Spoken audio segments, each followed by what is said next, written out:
Ya kita belum bahas, tapi tentu nantilah kita belum bahas. Tapi nanti dampaknya ke inflasi gimana Pak? Apakah akan Ya, naik? pasti akan berdampak.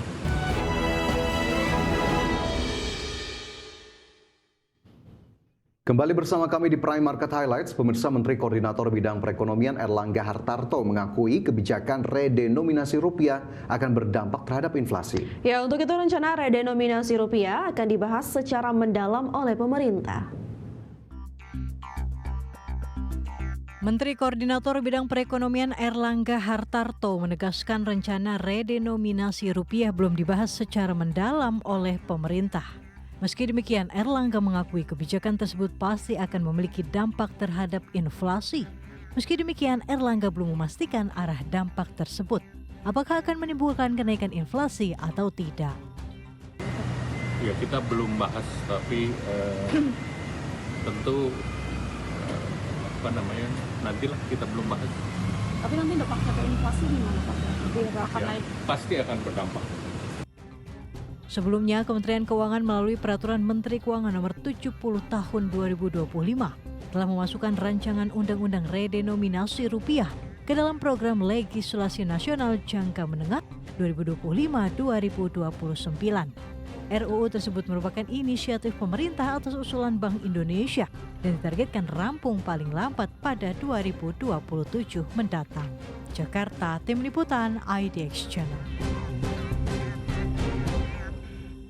Menteri Keuangan Purbaya Yudhistira Dewa memastikan pihaknya bukanlah pengusul RUU redenominasi yang ditargetkan rampung 1 tahun ke depan. Purbaya memastikan Bank Indonesia menjadi penanggung jawab utama redenominasi serta memastikan kebijakan tersebut tidak akan dilakukan dalam waktu dekat. Purbaya menegaskan bahwa kebijakan redenominasi rupiah atau penyederhanaan nilai mata uang sepenuhnya menjadi kewenangan Bank Indonesia. Kebijakan redenominasi rencananya akan mengubah nilai nominal seperti dari Rp1.000 menjadi Rp1 tanpa mengurangi daya beli masyarakat. Dengan rencana pembentukan RUU redenominasi rupiah, Purbaya memastikan penerapan kebijakan tersebut akan diterapkan sesuai kebutuhan dan pada waktu yang tepat.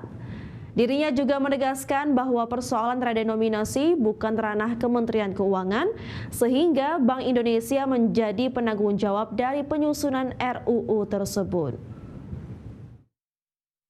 Redenom itu kebijakan bank sentral dan dia nanti akan diterapkan sesuai dengan kebutuhan pada waktunya. Sehingga sekarang nggak tahun depan. Tahun depan? Enggak tahun depan. Saya nggak tahu, itu bukan Menteri Keuangan, tapi perusahaan bank sentral, kan bank sentral udah kasih. Sementara itu, Badan Pengelola Investasi Danantara menilai penerapan penyederhanaan mata uang rupiah ke depannya tidak akan mengganggu iklim investasi di Indonesia.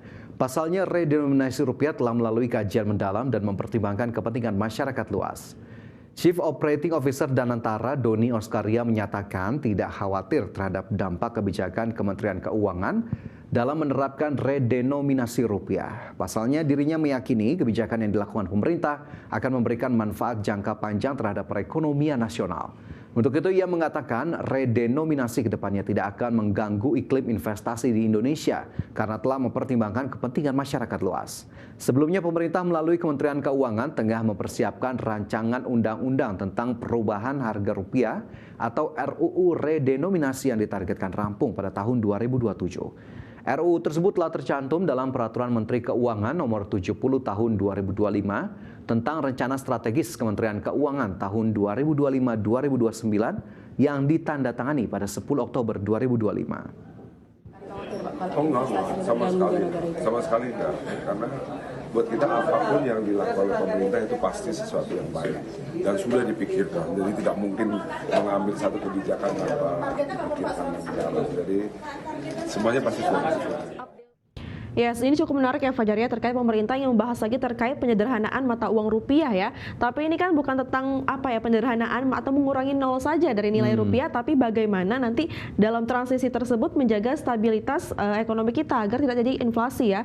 Karena jika tidak dilakukan secara hati-hati ya akan sangat berdampak ya terhadap inflasi, dan itu yang sangat ditakutkan oleh masyarakat juga mungkin ya. Ya, ini tentunya bukanlah hal baru, redenominasi sudah dibicarakan bahkan lebih dari 1 dekade terakhir begitu ya, dan ini kita tunggu bagaimana kemudian nanti RUU dari redenominasi apa saja yang kemudian akan dilakukan dan bagaimana kemudian mitigasi risiko-risiko yang ada, apalagi terkait dengan nilai tukar rupiah sendiri begitu ya. Jika memang ada penyederhanaan dari mata uang rupiah, bagaimana kemudian antisipasi yang bisa dilakukan agar kemudian tidak ada risiko yang ternyata jauh lebih besar daripada manfaat yang ingin didapat dari redenominasi sendiri.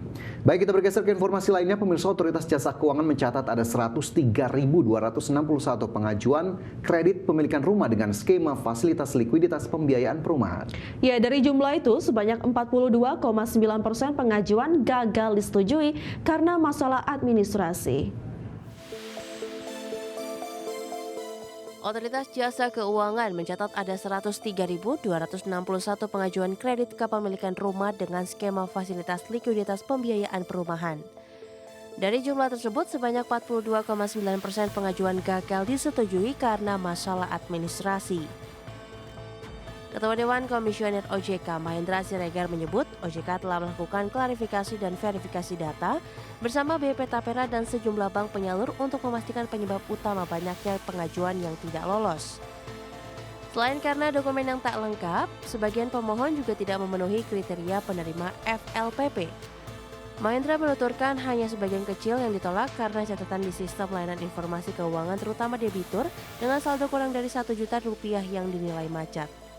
Yang dari klarifikasi oleh BP Tapera juga dari beberapa bank lainnya bahwa 42,9% dari yang tidak disetujui yang merupakan jumlah terbesar dari kelompok ini terjadi diakibatkan karena ketidaklengkapan dalam proses pengajuan untuk FLPP itu. Kedepan OJK akan terus berkoordinasi dengan Kementerian Perumahan dan Kawasan Permukiman atau PKP, BP Tapera serta seluruh lembaga jasa keuangan agar program pembiayaan perumahan berjalan lancar dan resikonya dapat ditekan. Tim Liputan, IDX Channel. Otoritas Jasa Keuangan mencatat pada September 2025, kredit perbankan meningkat menjadi 7,7% secara tahunan atau menjadi Rp8.163 triliun. Berdasarkan jenis penggunaan, kredit investasi tumbuh tertinggi yaitu sebesar 15,18%. Otoritas Jasa Keuangan mencatat pada September 2025, kredit perbankan mulai meningkat yakni sebesar 7,7% secara tahunan atau menjadi Rp8.163 triliun. Angka ini lebih tinggi dibandingkan bulan sebelumnya yang tumbuh 7,56%. Kepala Eksekutif Pengawas Perbankan OJK Dian Ediane Rai mengungkapkan, berdasarkan jenis penggunaan, kredit investasi tumbuh tertinggi yaitu sebesar 15,18%, diikuti dengan kredit konsumsi 7,42% dan kredit modal kerja 3,37%. Jadi OJK sebenarnya memandang ruang pertumbuhan kredit itu masih cukup besar ya. Itu kalau kita melihat misalnya rasio kredit terhadap simpanan atau loan to deposit ratio yang pada bulan September itu masih berada di sekitaran 84,19% ya, atau masih jauh di bawah level threshold 92% itu kan. Dan serta berada di bawah level pra-pandemik nih. Jadi kredit juga, dan kemudian juga kredit juga meningkat ya pada 3 bulan terakhir. Pada September 2025 kredit tumbuh 7,70%, itu lebih tinggi dari bulan sebelumnya sebesar 7,56%. Di sisi lain, dana pihak ketiga pada September 2025 tercatat tumbuh 11,81% menjadi Rp9.695 triliun, lebih tinggi jika dibandingkan bulan Agustus 2025 yang tumbuh 8,51%. Jakarta, Tim Liputan, IDX Channel.